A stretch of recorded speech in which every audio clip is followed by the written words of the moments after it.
नमस्कार, बहुत स्वागत है आपका। प्राइम डिबेट देख रहे हैं आपके साथ मैं जेपी शर्मा। 4 दिन पहले राहुल गांधी ने सबको चौंकाने का दावा करते हुए, धमाका करने का ऐलान करते हुए गरीबी पर आखिरी सर्जिकल स्ट्राइक की तजवीज़ पेश की। 72,000 के नारे को उन्होंने राजस्थान में भी दोहराया अगले दिन, और अब कांग्रेस ने बाकायदा सर्कुलर जारी कर अपने नेताओं से कहा है कि गरीबी पर कांग्रेस की सर्जिकल स्ट्राइक को चुनाव में सबसे बड़ा हथियार बनाया जाए। ये चुनावी जंग में जीत दिलाने वाली है। भाजपा ने इसे बेकार का स्टंट बताते हुए कहा है कि जनता इन झांसों में नहीं आएगी। दरअसल कांग्रेस भाजपा द्वारा सर्जिकल स्ट्राइक और एयर स्ट्राइक का श्रेय लिए जाने के आरोप लगाती रही है और इस बात को लेकर सचेत है कि भाजपा स्ट्राइक के नाम पर वोट नहीं ले सके, यानी मामला तेरी स्ट्राइक मेरी स्ट्राइक का हो गया है। इसके अलग अलग पहलुओं पर आज चर्चा होगी। पहले चर्चा के बिंदु।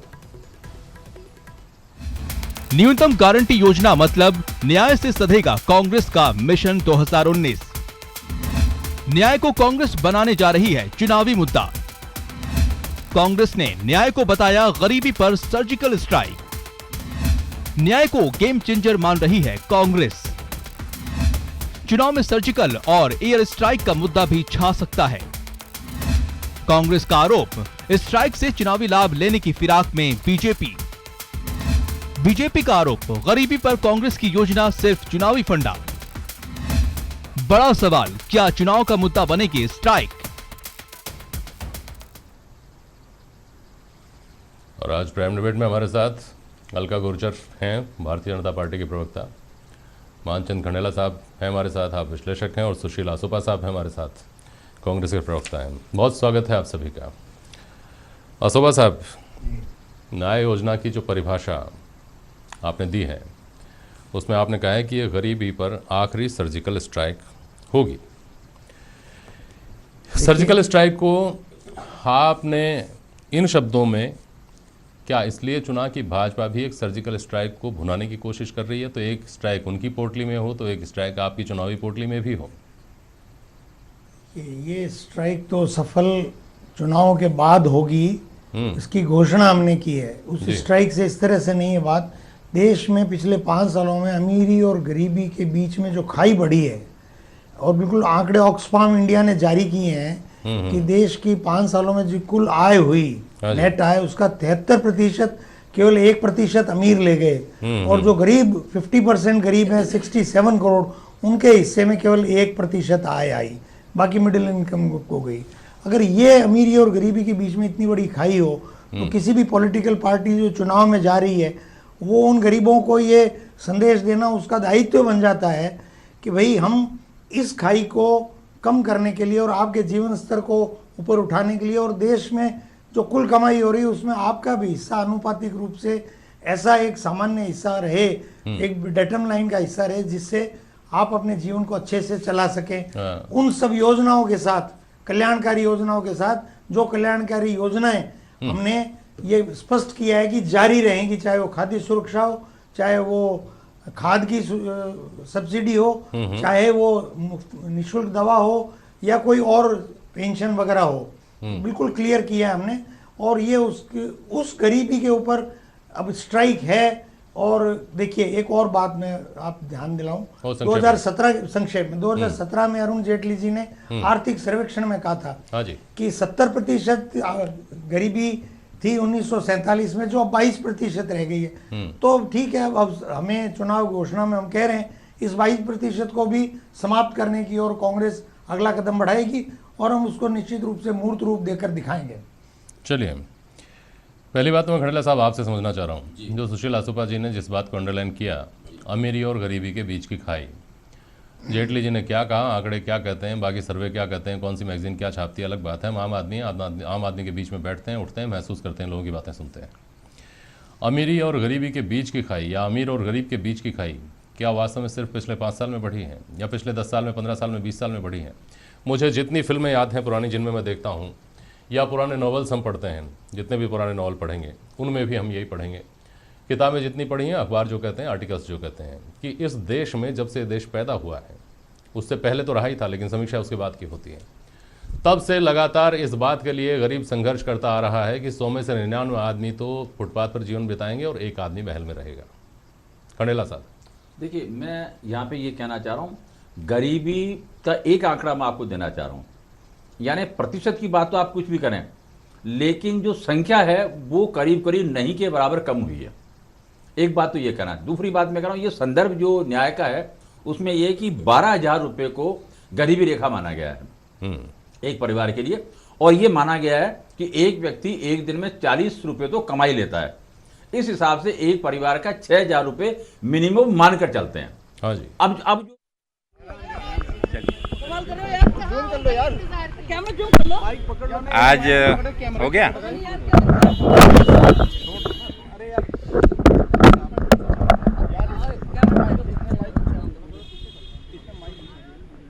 आज सीईसी के सामने राजस्थान के सभी प्रस्तावित लोकसभा के प्रत्याशियों के नाम चर्चा के साथ साथ मान्यता के लिए रख दिए गए हैं। उस पर पूर्ण रूप से चर्चा हो चुकी है और आज रात या जल्द से जल्द इसका जल्द ही अनाउंसमेंट हो जाएगा। 25 से 25 सीटों पर सहमति बन गई है। जो सीटों पर मान्यता माननीय कांग्रेस अध्यक्ष देंगे उनका अनाउंसमेंट आज रात को या कल जल्द से जल्द हो जाएगा। सर, कुछ सीटों पर वापस सर्वे कराया गया? कोई इस पर सर्वे की जरूरत नहीं है, अब सभी सर्वे हो गए हैं और जैसा मैंने बताया कि बस अनाउंसमेंट जल्दी हो जाएगा। तो आप लोग आज इंतजार हो सकता है कीजिए, किसी में ना हो जाएगा। जो नाम है किसी वक्त आपके सामने आ जाएंगे। अच्छे नाम है, सब जिताऊ उम्मीदवार हैं। आप नहीं लड़ रहे मतलब? सब जीतेंगे हमारे।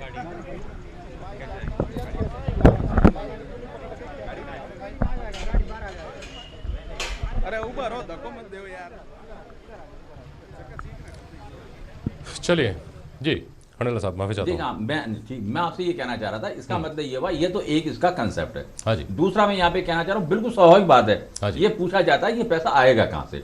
देखिए, मैं अर्थशास्त्री के नाते या अर्थशास्त्री के विद्यार्थी के नाते आपसे कहना चाह रहा हाँ हूँ जी। कि अभी हमारे यहाँ पर 3.4% फिस्कल डेफिसिट है और ये 3% का जो बैरियर है ना, वो विश्व बैंक ने बना रखा है। और अगर अर्थशास्त्र की भाषा में अगर हम बात करें तो हम ये कहते हैं बिना इन्फ्लेशन के डेवलपमेंट नहीं हो सकता। और ये परमिटेबल जो लिमिट है ना, वो करीब करीब है 4.5%। हाँ। 4.5% होता है तो कोई बात। अब सवाल ये आ रहा है, यहाँ पे हम ये कहना चाह रहे हैं, ये जो कुछ ये है इसके बाद में अगर मान लो 4.5% या 4.3% भी अगर फिजिकल डेफिसिट हो जाता है, तब भी मैं समझता हूं कि वो जो जनरेशन होगी, जो पैसा आएगा, वो वास्तव में इफेक्टिव डिमांड क्रिएट करेगा। यानी आज की तारीख में सबसे बड़ी समस्या क्या है कि इफेक्टिव डिमांड नहीं है। यानी आपके पास में बनाने के लिए जो सारे के सारे जो प्रोडक्शन यूनिट्स हैं वो करीब ऑन एन एवरेज 70 या 60% पे उत्पादन कर रहे हैं। अब यहाँ का अगर इकोनॉमिक्स की भाषा में अगर बात करें तो पैसा आएगा गरीब के पास में, 100% पैसा खर्च होगा तो मांग बढ़ेगी तो रोजगार बढ़ेगा तो उत्पादन बढ़ेगा और ये सर्किल चलेगा। ये अर्थशास्त्र के बारे में मैं क्या बताऊं। अब सवाल ये आ रहा है कि साहब ये होगा कैसे? जो अभी ये कहा ना कि सारे सब्सिडी चलती रहेंगी, ये बिल्कुल नहीं चलेगी। जो इसका एनालिसिस किया गया ना, उसमें ये किया गया कि जो खाद्य सुरक्षा के लिए जो सब्सिडी दी जा रही है और आपको जो मनरेगा के रूप में जो सब्सिडी दी जा रही है वो करीब करीब 2.3 लाख करोड़ की बन रही है। ठीक है ना? और इसका मतलब क्या हुआ, ये कुल मिला के ये कह रहे हैं कि ये फिजिबल हो जाएगी। क्यों हो जाएगी फिजिबल? क्योंकि अगर इतना ज्यादा ऋण लेने के बाद भी अगर वो पैसा खर्च करते हैं, इफेक्टिव डिमांड होती है, उत्पादन ज्यादा होता है, तो उनका ये कहना है कि ये वास्तव में ज्यादा इफेक्टिव हो सकती है। और इसमें सबसे ज्यादा बड़ा पॉइंट ये है कि आरबीआई के पूर्व गवर्नर राजन ने ये कहा है कि ये फिजिबल है। इसका मतलब वो भी अर्थशास्त्र की भाषा में कोई उसने किया होगा। ठीक बात है। सुशील आसोपा साहब, एक मोटी बुद्धि का तर्क ये है कि ये जितनी भी डायरेक्ट बेनिफिट स्कीम की जो डायरेक्ट बेनिफिट स्कीम्स है ना, इनका उद्भव हमारे देश में तो कम से कम साउथ इंडिया से ही है, जहाँ पे फ्री चावल, free colour TV, free sari, free ये फ्री वो, ये सब कर करके वोट लिए गए थे किसी ज़माने में। धीरे धीरे ये बात दक्षिण से उत्तर में आ गई। लेकिन वो जो जिन प्रदेशों ने ये सब शुरू किया था ना साहब, जनता के विकास के लिए, बहबूदी के लिए, न्याय था एक तरह से, वो भी न्याय, सर्जिकल स्ट्राइक थी, वो नहीं करके भी आज पंजाब हरियाणा उनसे आगे हैं। देखिए, ऐसा है कि एक तो मैं पहले ये क्लियर करना बहुत जरूरी है, राहुल जी ने जब पहली बार इसकी घोषणा की थी, अरुण जेटली जी ने पीसी करके कहा था कि दूसरी सब्सिडीज बंद हो जाएंगी। दूसरे दिन सुबह ही रणदीप सुरजेवाला जी ने क्लियर किया है, मैं खंडेला साहब को भी क्लियर कर रहा हूँ कि सब्सिडी कोई बंद नहीं होगी। योजनाएं पुरानी कोई सर बंद सब नहीं चलता होंगी। रहेगा, समझ पहली में बात। ही आना बहुत मुश्किल है। आप सर्जिकल स्ट्राइक के सबूत मांगते हैं, कहां बम गिरा करके आए थे आप, इतनी बड़ी सर्जिकल स्ट्राइक करने जा रहे हैं गरीबी के ऊपर, तो ये देश ये समझना तो चाहेगा ना पैसा आएगा कहां से। वही मैं बता रहा हूँ कि 250 से 300 लाख करोड़ की जो हमारी जीडीपी है, हाँ उसके अंदर से इतनी अमाउंट फिल्टर करना इनिशियली, हाँ। एक बार इनिशिएट करना है, उसके बाद तो जो इकोनॉमी चेन बताई खंडेला जी ने, वो चेन ही इस कमाल है। पैसे को अरेंज करेगी। आप लोग तो भाई अब देखिएगा ना, मैं तो समझ रोजगार मैं नहीं उत्पन्न समझता। होगा, हर लेकिन मैं स्टेज इतना में समझता हूँ टैक्स कि आएगा। आपको एक बस खरीदनी है, आपको उसमें डीजल डालना है, आपको उसको एक जगह से दूसरी जगह लेकर जाना है, इतना पैसा आपको चाहिए, फिर आप उसमें यात्री बिठा लेंगे, उनसे ज्यादा किराया ले लेंगे, कमा लेंगे, दूसरी बस खरीद ऐसा नहीं है, लेंगे, ऐसा लेकिन नहीं एक बार तो आपको पैसा चाहिए। सर वो तो अरेंज होगा ना। तो जिन्होंने आप कह रहे हैं कि बताया, 70 सालों में जिन्होंने ऐसी जो हालत हो बताया, गई है, आपको पैसा है ही नहीं फार्मूला देश के बताया, पास। बजट है। देश तो इन्होंने आपको बंगाली जो में बदहाली में है, फार्मूला अभी कहां से लाएंगे 22 पैसा। लाख करोड़ का बजट है, उसके आधार पे आप निष्कर्ष निकाल के बताएं। नहीं 22 लाख करोड़ का बजट है, लेकिन जीडीपी तो 250 लाख करोड़ की है ना साहब। तो उस जीडीपी के अंदर से जो अमीरी और गरीबी क्या जो खाई है, उसमें जो अमीर GDP बहुत ज्यादा पे अपना अमीर अधिकार- है, दे में हैव टू GDP पे शेयर अपना दी अधिकार मनी। नहीं होता, बजट पे अधिकार जो है। बहुत ज्यादा अमीर है वो पैसा उनको छटनी करना पड़ सकता है। एक संभावना ये भी आ रही है, चलिए। समाचार पत्रों में आप भी अलका पढ़ जी, रहे हैं, अलका अनेक जी, विश्लेषकों ने ये सुशील बात कही है। अशोका साहब, अलका गुर्जर, इनका जो वादा है वो मात्र 12,000 रुपए का है, कुल मिलाकर 72,000 का है। अगर 72,000 ही अव्यवहारिक हैं तो 15 लाख क्या थे। देखिए सबसे पहले तो मैं उनकी बता दूं, फिर 15 लाख पे आती हूँ। हाँ। ये सर्जिकल स्ट्राइक गरीबी पर नहीं, गरीब पर है। ये उस इनके नेता का बयान है जिन्होंने कहा था कि गरीबी एक मानसिक अवस्था है। ये गरीबी हटाओ का नारा रीपैकेजिंग और रीब्रांडिंग करके दे रहे हैं। अगर इन्होंने वो दे दिया, ये 5.34 लाख करोड़ तो हम ऑलरेडी दे रहे हैं, ये 3.6 करोड़ की बात कर रहे हैं। अगर इनकी बात वैसे तो संभव नहीं है, लेकिन मान लिया जाए हाँ जी। तो ये मुफ्त गेहूं और चीनी बंद हो जाएंगे। स्वास्थ्य बीमा आपने देखा, आयुष्मान भारत के तहत अभी सारी चीज आपको बताती हूँ। आयुष्मान भारत के तहत 10 लाख परिवारों को 4 महीने में फायदा हुआ है, वो बंद हो जाएगा। फूड सिक्योरिटी बंद हो जाएगी, बीपीएल सब्सिडी बंद हो जाएगी। 54.4 लाख सौभाग्य योजना में जो आपको मैंने नहीं टोका, आपकी सारी गलत बातें मैंने सुनी है। आप जेपी जी को कंट्रोल करिए, मैंने इनकी सारी बातें सुनी है। अशोका साहब, 54 ये आपकी विपक्षी पार्टी है, ये आप जो कहेंगे कि ऐसा होगा तो कैसे आप क्या कहने से आप फिर तो ये भी कह रही हैं संतुष्ट करिएगा ना। 54.4 आपका कहा वही कैसे सही है। सौभाग्य योजना में जो फ्री इलेक्ट्रिसिटी दी जाती है वो बंद हो जाएगी। मुफ्त घर जो बन रहे हैं वो बंद हो ये जाएंगे। आप पर सर आरोप लगा रहे हैं कि अगर आप जो ऐसा स्वच्छ करेंगे भारत के लिए हर गरीब को दिए जाते थे, आपको एसी में बैठ के उसकी वैल्यू नहीं पता लग रही है, वो पैसे बंद हो जाएंगे। पेंशन जो 5 स्कीमें थी पेंशन की वो बंद हो जाएंगी। तो कहाँ आप कैसे भारत का निर्माण करना चाह रहे हैं जहां सारे गरीब ही रह जाएं, जो कांग्रेस का हमेशा से एजेंडा रहा है। अर्थशास्त्री मेरे पास बैठे मानचंद जी खंडेला साहब, बहुत सीनियर अर्थशास्त्री है, इनको पता 22 लाख करोड़ की बात कर रहे थे। तो अब ये पैसे की बात कर रहे हैं। 24% गवर्नमेंट का जो एक बजट का पैसा वो स्टेट्स में चला जाता है। 18% फॉरेन लोन के ब्याज में चला जाता है। 10% डायरेक्ट बेनिफिट स्कीम्स में जाता है।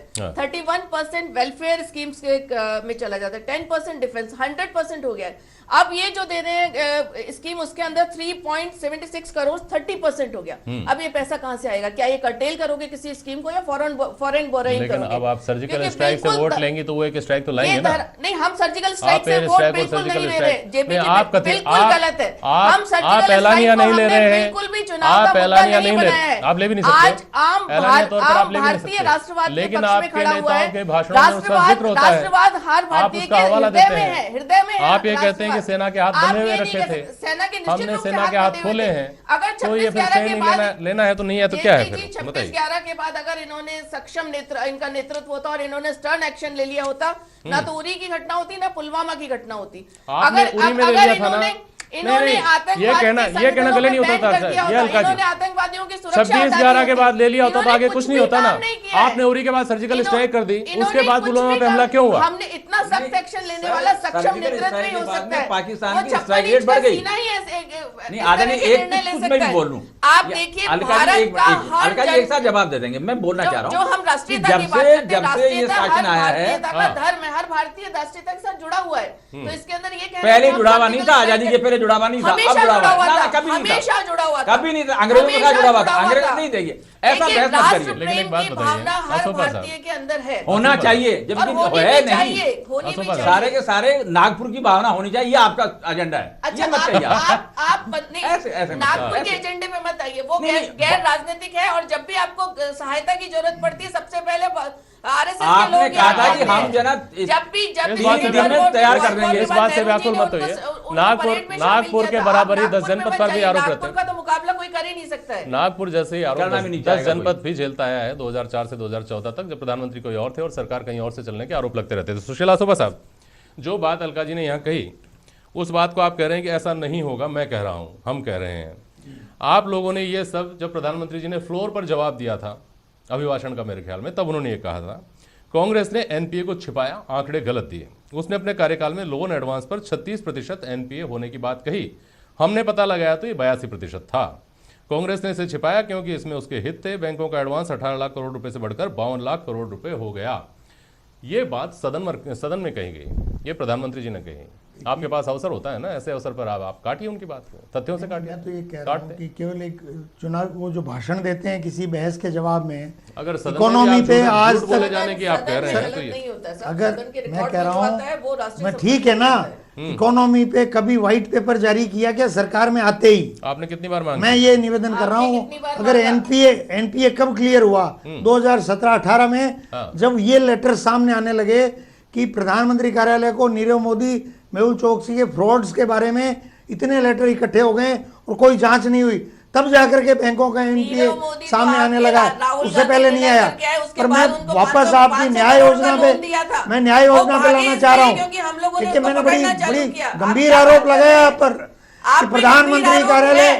प्रधानमंत्री आपके कार्यालय पास के आरोप है कि पास ये आपके पत्र आधे लोग हैं जेल में हैं, आधे जिनमें लोग जेल में 2015 में लिखा हुआ है कि ये फ्रॉड कर रहे हैं। 2 साल तक वो पत्र पड़े रहे। एनपीए की कहानी 2017-18 में शुरू की, 2014 में व्हाइट पेपर जारी क्यों नहीं किया नरेंद्र मोदी सरकार ने? पर छोड़िए, आज न्याय की बात हो रही है। मैं कैटेगोरिकल कह रहा हूं, हाँ जी। न सौभाग्य के मीटर बंद होंगे, न कोई खाद्य सुरक्षा बंद होगी, न मनरेगा बंद होगी, न कोई पेंशन बंद होगी। पैसा किसी को कहाँ कोई से लाएंगे? आप हाँ, तो ये आप बता दीजिए। सरकार में फॉरेन आने लोन दीजिए, लेंगे या कोई वो स्कीम करके खत्म बताएंगे करेंगे? हम। हाँ, वो सरकार आप में करके आएंगे, बताएंगे, वो मैं अभी वो हमने तो जो लोन कहा, मिलते हैं, वो आप लोग कैसे ना करेंगे? लाना चाहिए। वो आप हमने कैसे राज्य में करेंगे? जो वो कहा वो आप- किया। एक मिनट, होगा ना एक राधा मिनट। ना 29 फैसले किए हमने, बिल्कुल, वो वित्तीय होके रहेगा, वो होके संसाधनों रहेगा। से जुड़े हुए उसको आप नहीं करेंगे, उसको 29 मैं और फैसले मानचंद किए खड़ेला हमने। करेंगे। सर, मैं और मानचंद खड़ेला अपनी आवश्यकताओं में और कटौती करेंगे और ज्यादा टैक्स सर देंगे, आपको नहीं करनी पड़ेगी। और ज्यादा टैक्स वो देंगे, जो 1% और अमीर फिर है ना, सुशीला सुपा उस काम को सर करेंगे। वो जो 1% अमीर है, जो 73% वो ज्यादातर इनकम ले गए, कांग्रेसी है। उनके आप ऊपर अगर पूछ प्रहार लीजिए, होता है देंगे क्या? तो ज्यादातर 26% भ्रष्टाचारी लेने है। वाले आप पूछ मिडिल लीजिए, इनकम वो को चलिए। खुश होना चाहिए। लेकिन एक बात बताइए, जिस शौर्य को लेकर के, जिस श्रेय लेने की भारतीय जनता पार्टी की बात को लेकर के आप लोग आरोप लगाते हैं कि श्रेय लेने की कोशिश कर रहे हैं और उसके दम पर चुनाव जीतना चाह रहे हैं, खड़ाला साहब मुझे ये समझ में नहीं आता। 1962 में चीन से हारे और अगले चुनाव में जीते, सत्तारूढ़ पार्टी रिपीट हुई। 1971 में बांग्लादेश को अलग किया आपने, जो आप युद्ध में जीते और उससे अगले चुनाव में आप साफ हो गए हिंदुस्तान से। तो इस बात की आशंका आखिर क्यों कि अगर आपने ये श्रेय ले लिया तो आप चुनाव जीत ही जाएंगे? क्या गारंटी है सर्जिकल स्ट्राइक चुनाव जीतने की? देखिए, मैं इसको बिल्कुल दूसरी तरह से ले रहा हूं। यानी एक स्ट्राइक, उसके बाद दूसरी स्ट्राइक, लेकिन पाकिस्तान की स्ट्राइक रेट बढ़ती जा रही है। इस शासन काल में सबसे ज्यादा फौजी बिना युद्ध के शहादत देने को मजबूर हुए, सबसे ज्यादा सिविलियंस मारे गए जम्मू कश्मीर में, सबसे ज्यादा बच्चों ने सीख लिया कि फौजी पर पत्थर कैसे मारा जाता है। ये सारी बातें जहन में हैं। अब देखिए, आप जब की बात कर रहे हैं ना सर, उसमें आज की तारीख में जनता यानी मतदाता बहुत जागरूक है, बहुत एनालिटिकल है, प्रतिवाद करने वाला हो गया है, सामूहिक प्रतिवाद करता है और क्वेश्चन करता है, और क्वेश्चन करने के बाद में वो आंसर चाहता है। और मेरा तो सवाल ये है खड़ेला साहब कि क्या सेना के शौर्य को कोई भी पार्टी भुना सकती है? नहीं भुना सकती। 1999 का हमारे सामने उसका कारगिल कोई जीता लाभ और नहीं मिलेगा। 2004 में साफ हो गई हाँ बात। बिल्कुल, उसका कोई लाभ नहीं मिलेगा। बल्कि मैं तो दूसरी बात कह रहा हूं, अगर यही बात करते रहे और जो कुछ 14 में आपने कहा था उसको क्यों पूरा नहीं किया, इसके लिए एक्सक्यूज भी नहीं करेंगे, तो जनता रिवोक करेगी। ये कहेंगे वास्तव में हमको दोबारा जो है शब्द जाल में फंसाया जा रहा है, और जो कुछ सेना ने किया उसका बाद जबरदस्ती श्रेय लेकर। अब देखिए, एक बात तो ये तो बिल्कुल ही मैं समझता हूं शायद अनहोनी है कि जो कुछ यहां पे हुआ, यानी स्पेस में हुआ, सैटेलाइट को आपने हिट किया, तो करने वाले तो ऐसा लगे जैसे नेपथ्य में, उनको आगे आकर वो आते नेतृत्व उनसे के सुनिए फैसले सुनिए होते हैं, सुनिए खंडेलवाल आदरणीय साहब। सुनिए मेरी बात सुनिए मैंने आपको अरे मेरी बात तो कहा सुनिए था, आप प्लीज सर, मेरी बात तो सुनिए। विश्लेषक की तरह बात करिए ये कोई नेतृत्व तो के फिर खंडेला साहब मैं भी फैसले इस- होते इससे हैं। मेरा भी मैं भी यही एक दृष्टिकोण मेरा भी है इसमें। निश्चित रूप से वैज्ञानिकों को हम सलाम करते चुनाव हैं। आचार सलाम बड़ा नहीं काम करते किया। तभी तो वो सामने आया वो सेनाओं की शौर्य को सलाम करने करते वालों हैं। को सामने लेकिन लेकर आते जब आदरणीय तक- जब तक सक्षम नेतृत्व नहीं नहीं, होगा, अरे तब चुनाव तक आचार ऐसे संहिता काम में नहीं हो सकते। प्रधानमंत्री का अरे आपके लेकिन 10 सवाल ये आ रहा है कि उनको 10 आगे साल लेकर आते तक अर्थशास्त्री उनको सलाम करते प्रधानमंत्री उनको थे, तब सैल्यूट आप करते गरीब- उनको तब आपने धन्यवाद गरीबी देते हटाने के बारे में लेकिन नहीं आपको सोचा। ऐसे लग रहा है जैसे क्योंकि आपने मंशा किया ही सब ये कुछ नहीं।